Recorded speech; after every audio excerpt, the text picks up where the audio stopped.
जब हम grey list से निकल गए हैं FATF की, तो ज़ाहिर एक बहुत अच्छा साइन तो है, लेकिन सवाल वही है कि इससे मईशत पर हमारी असरात पर मुरतब। एक तो क्रेडिट रेटिंग का मामला है सही, जिसमें हमने देखा कि पिछले कुछ ही हफ्तों में पहले स्टैंडर्ड एंड पुअर्स ने रेटिंग नीचे की है, फिर मूडीज ने रेटिंग नीचे की, और फिर फिच ने रेटिंग जो है नीचे कर दी। अब जो बैरूनी सरमायाकार हैं वो रेटिंग के ऊपर बड़ा मुनसर करते हैं, इन्हिसार करते हैं कि उस मुल्क की, उनकी जो डेस्टिनेशन है, उनकी रेटिंग कैसी आ रही। फारूक साहब बहुत शुक्रिया आपके वक्त का। जब हम ग्रे लिस्ट से निकल गए हैं FATF की, तो ज़ाहिर एक बहुत अच्छा साइन तो है, लेकिन सवाल वही है कि इससे मईशत पर हमारी असरात पर मुरतब होंगे।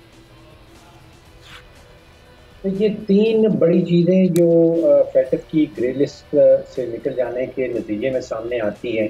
एक तो जिसको हम कहते हैं रेप्यूटेशन या इमेज, यानी कि पाकिस्तान का जो इमेज है जो ग्रे लिस्ट में रहने से ख़राब हो जाता है, वो ग्रे लिस्ट से जब हम निकल गए हैं तो फिर उसको रेप्यूटेशनल बूस्ट मिलता है, बेहतर होता है। दूसरा बड़ा जो फ़ायदा होता है वो बैंकिंग ट्रांजैक्शंस के हवाले से होता है। देखिए, पाकिस्तान कोई 30-31 अरब की एक्सपोर्ट करता है, कोई 75-80 बिलियन की इंपोर्ट होती है, 30 बिलियन का कोई हमारी रेमिटेंसेज आती हैं।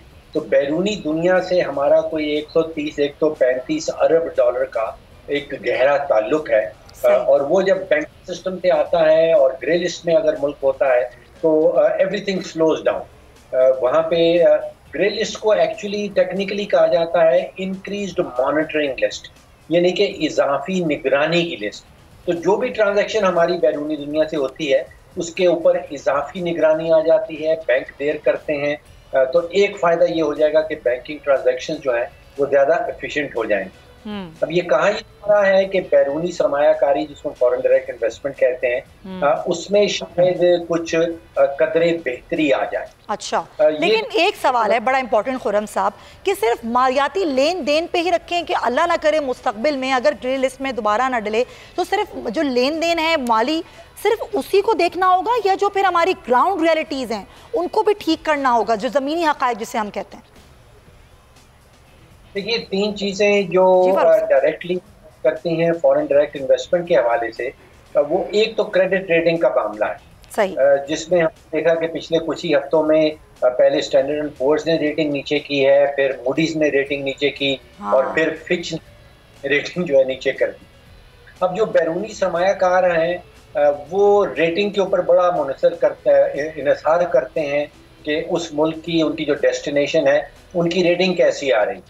फिर दूसरी चीज देखी जाती है जिसको हम कहते हैं पॉलिसी कंसिस्टेंसी, यानी कि जो माशी पॉलिसी है क्या उसमें बहुत तेजी से, बहुत जल्दी तब्दीलियां तो नहीं आ जाती। अब देखिए, जो 5 साल का जो मैंडेटेड पीरियड है हमारी करंट नेशनल असेंबली का, उसके दौरान ये छठा वजीर खजाना हमारे सामने आया है। सही बात है। तो जिसमें पॉलिसी कंसिस्टेंसी वाला जो मामला है उसको बहुत बड़ा एक धचका आप समझिए मिलता है। यानी कि आप फारूक साहब ये कह रहे हैं कि जब तक पॉलिटिकल स्टेबिलिटी मुल्क में नहीं आती है, FATF की ग्रे लिस्ट से निकलने के असरात इतने ज्यादा मुरत्तब नहीं होंगे। जी, कुछ इसी तरफ इशारा कर रहा हूँ कि ये तीन चीजें जो हैं, जिसमें क्रेडिट रेटिंग है, जिसमें पॉलिसी की कंसिस्टेंसी है, और तीसरा कॉन्ट्रैक्ट एनफोर्समेंट, यानी कि अगर कोई बैरूनी सरमायाकार आ रहा है, वो पाकिस्तान में कोई मुआहदा करता है और मुआहदे की कहीं खिलाफ वर्जी होती है, तो अदलिया का कैसा निज़ाम है, क्या कॉन्ट्रैक्ट के ऊपर अमल दरामद हो सकता है, कॉन्ट्रैक्ट की अगर खिलाफ वर्जी होती है तो फिर अदलिया क्या करती है। ये तीनों कमजोरियां जो हैं पाकिस्तान की, ये मैं समझता हूँ कि बहुत बड़ी एक वो हर्डल है बैरूनी सरमायाकारी के रास्ते में। एक तो क्रेडिट रेटिंग बहुत तेजी से नीचे जा रही है, पॉलिसी की कंसिस्टेंसी नजर नहीं आती, और फिर कॉन्ट्रैक्ट एनफोर्समेंट नहीं। तो फारूक साहब, अब एक तरफ तो ये मामलात हैं कि जी बैरूनी सरमायाकार आएगा, किस हद तक आएगा, लेकिन जो इस मुल्क में रहने वाला शहरी है, जो उसके ऊपर महंगाई का एक बोझ है, जो सूरत हाल ख़राब है, IMF के प्रोग्राम में रहते हुए कैसे ये हुकूमत इस दलदल से आवाम को निकालेगी, मुल्की मईशत को कैसे ऊपर उठाया जाएगा? आपको लगता है कि जो डॉलर बार बार बढ़ रहा है, हम कह रहे हैं हमारा ज़ाहिर जो हमारे पास रेमिटेंसेस हैं वो नहीं आ रही हैं, हमारे पास मईशत का बुरा हाल है, क्या आपको लगता है कि हुकूमत या फिर कोई आने वाली हुकूमत इस सूरत हाल से आवाम को निकाल पाएगी? देखिए, दो माशी बीमारियां हैं जो पिछले 25-30 सालों से चलती आ रही हैं, चाहे हुकूमत PTI की हो या हुकूमत PMLN की हो या हुकूमत पीपल्स पार्टी की हो। वो दो बीमारियां हैं, बजट का खसारा और दूसरी बीमारी है तिजारत का खसारा। ये दोनों बीमारियां हैं। बाकी चीजें जिनका आप जिक्र कर रही हैं, चाहे वो महंगाई हो, चाहे वो बेरोजगारी हो, चाहे वो रुपए की वैल्यू गिर रही हो, चाहे वो डॉलर्स का खजाने में फुकदान हो, ये सारी उन दो बीमारियों की अलामात हैं, वो बीमारियां नहीं हैं। तो इस वक्त तो मुझे लग रहा है कि जो बुनियादी माशी ढांचा है, जो बुनियादी माशी पॉलिसीज है, वो सिर्फ और सिर्फ बीमारी की अलामात को दबाने की कोशिश हो रही है। यहाँ पे कहीं बीमारी का इलाज करने की कोशिश नजर नहीं आ रही। अच्छा, आपने बात की बिल्कुल आपने दुरुस्त की कि बीमारी का इलाज करने की कोई सूरत हाल नज़र नहीं आती। बस आखिर में आप मुझे ये बताइए कि ये जो सूरत हाल है, हमने कई इकोनॉमिस्ट से बात की, आप समेत सबका ये कहना है कि जानबूझकर इस सूरत हाल में पाकिस्तान को डाला गया है। जिन लोगों ने इस सूरत हाल में मुल्क को डाला है, कई बैंक्स ऐसे हैं जिनकी वजह से डॉलर का रेट ऊपर गया, शो कॉज नोटिस दिए गए, लेकिन कोई कार्रवाई नहीं हुई। जब कार्रवाई कोई नहीं करते तो फिर हम ये कैसे समझते हैं कि वो माफिया सरगर्म नहीं होंगे, वो दोबारा मईशत को नुकसान नहीं पहुंचाएंगे? क्या कहीं आपको लगता है कि रिलेक्टेंस हुकूमत की भी है, हुकूमत भी हिचकिचाहट का शिकार है इनके खिलाफ कार्रवाई करने में? देखिए, दोबारा से जो बुनियादी माशी ढांचा है उसमें पाकिस्तान के अंदर कार्टेल्स का बहुत बड़ा रोल है।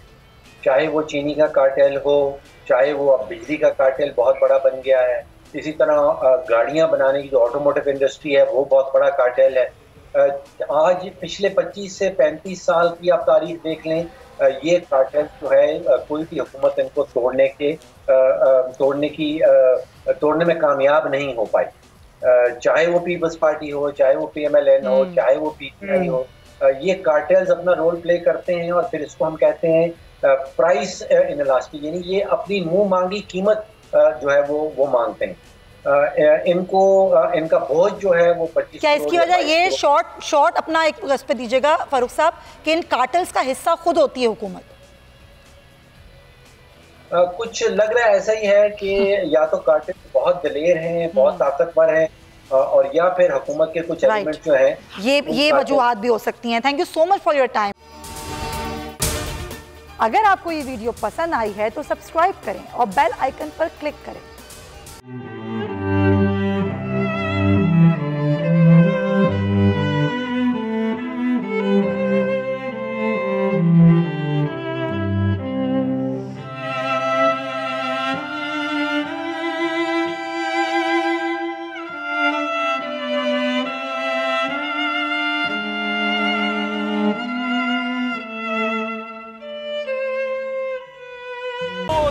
एक बार फिर नंबर 1।